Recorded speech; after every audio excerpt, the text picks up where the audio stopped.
It's me, it's Johnyboy. We're on a new project. Come and have a look. Well, here you are. It's not the biggest of gardens. Come on through. Typical urban garden, new build. What we have there now, we've got it all ready. That's the driftwood from Iro timber. Absolutely fantastic decking system. It's going to flip the decking wall on its head. Simply as that. Come round and have a look then. You can see the garden as you walk round. This is the patio doors here. This is where the decking's going to be. Okay, I have done a concept design on it, and I'm going to be showing you that soon. Stay tuned.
Right, here we have Andrew put the 6x2 down on this patio. So this patio can stay in now, can't it?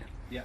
So that, because that can be used as a pad stone all over. So what we try to do is we put decking stud work system on pad stones. We let it float, we let it move.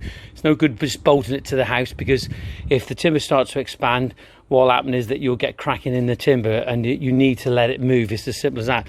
But as you can see, that's not the angle we're going to be putting the well, we are for that bit, because that's going to be the banding course that's going to go all the way around. But we're going to run the decking at a 45. So let's see what happens. It's me. I'm going to annoy you as much as I can. Look, here we are. This is the existing patio. We've dug this off here now. Okay. There's no way we'd even get a digger in this garden. All right, okay. And what we're doing, our attention is on the decking area at the moment, and the reason for that we want to make progress. Okay, we need to make some progress and show our client that we can move along at a steady pace and keep the momentum going. While we're waiting for a skip, we just pull this out. Yes, it'd be nice to pull it out straight away, but the fact is the skip isn't here, so we have to do it. So what we've done now is we're going to leave this existing patio in. We will put a membrane over the patio as well, believe it or not, right?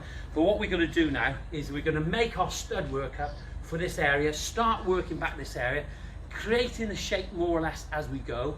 And then what we're going to do then, we're going to slide the membrane underneath the stud work, okay, before it's leveled.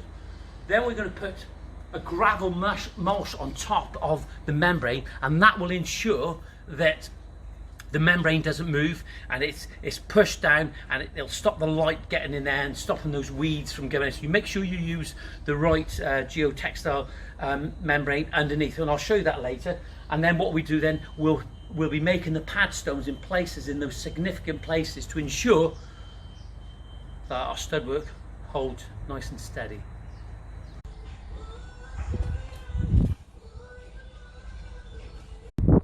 Anyway, here's a start. We're getting our frame in now. We've got noggins all the way across there.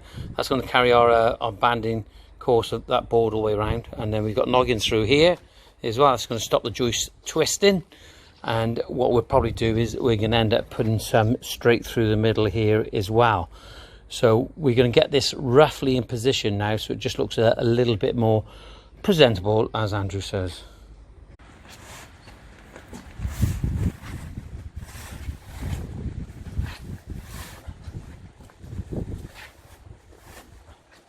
Subject to availability, see store for details. At our say 25%.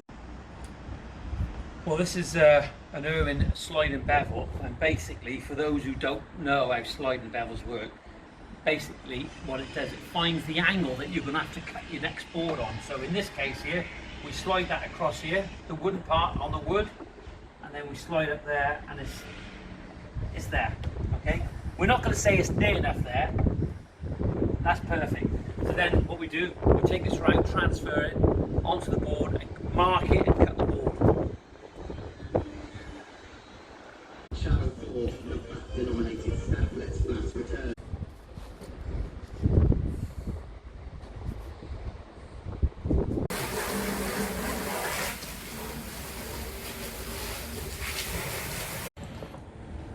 Well, there we are. We're underway. This is a quick installation. Makes it quite simple with a camo, doesn't it, Andy? Yeah. Nice and easy, quick. Get the space on there and get it secured. So we're growing across there quite fast now. You can see it better from here. I wish you just stopped barking. So we're going to have to clad the face side of that decking, which we've got that all organised. That's not a problem at all.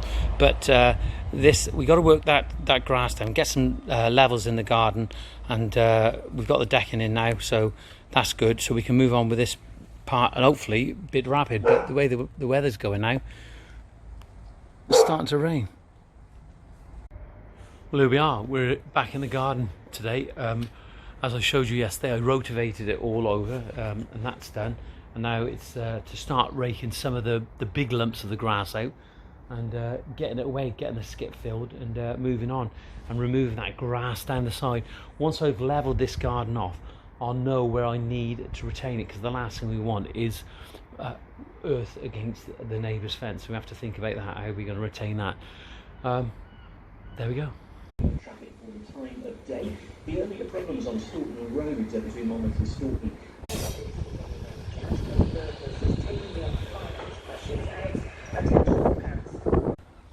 I just want to show you the shape that we're achieving here now.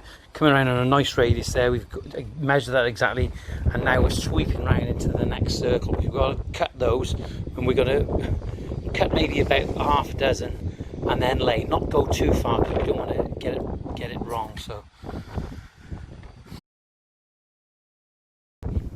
Well, here we are. We've left it for a couple of days, and this is the grass. Look at the grass. It's looking absolutely fantastic. Grown absolutely perfect, and we'll probably give it another board over it, but it's going to want to cut soon anyway. So, but that's looking lovely. Made a massive difference to the garden with the colour. Absolutely beautiful.